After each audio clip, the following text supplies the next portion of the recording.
Je suis Amélie Chaillé. Je travaille comme analyste de politique à la campagne internationale pour interdire les mines et à la coalition sur les armes à sous-munitions. Une mine antipersonnelle, c'est un petit dispositif explosif qui est placé dans le sol ou sur le sol et qui explose au contact d'une personne. Une arme à sous-munitions, c'est un ensemble de petites bombes qui sont dans un container métallique qui est soit largué d'un avion ou lancé par de l'artillerie, qui s'ouvre dans les airs et qui disperse un ensemble de bombes sur une vaste superficie. Une fois que les bombes à sous-munitions sont larguées, ou une fois que les mines antipersonnelles sont posées dans le sol, elles demeurent explosives pendant des décennies.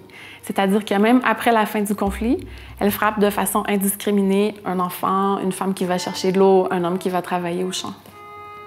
Reconnaissant l'impact terrible de ces armes sur les populations civiles, un très grand nombre d'États ont accepté de les interdire complètement via 2 traités. Les États s'engagent à ne pas utiliser ces armes, à détruire l'ensemble de leur stock, à déminer leur territoire. Alors, mon rôle consiste à faire en sorte que le plus d'États possible se joignent à ces traités et qu'ils en respectent les dispositions. Nous travaillons à recueillir les renseignements sur la situation relative aux mines et aux armes à sous-munitions dans le monde entier.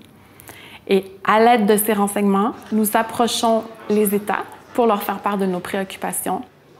Le mois passé, par exemple, à Genève, plus d'une centaine de gouvernements se sont réunis pour discuter de destruction des stocks, de déminage, d'assistance aux survivants. Alors, au cours de ces conférences, nous diffusons des renseignements sur la situation dans les pays. Ça peut arriver que nos informations mettent en lumière quelques éléments que le pays lui-même n'aurait pas nécessairement souhaité partager avec tous.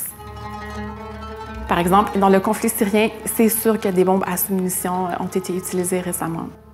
Il n'y a pas vraiment d'armes acceptables et d'armes inacceptables, mais ce qui est particulier avec ces 2 armes-là, c'est qu'elles causent des dommages complètement disproportionnés aux civils. Donc, c'est des explosifs qui demeurent actifs pendant des décennies après la fin des conflits. Notre travail de discussion avec les gouvernements pour les convaincre de se joindre aux 2 traités est sans relâche, que ce soit par courrier, par des rencontres en personne, par du travail auprès des médias, par des activités publiques.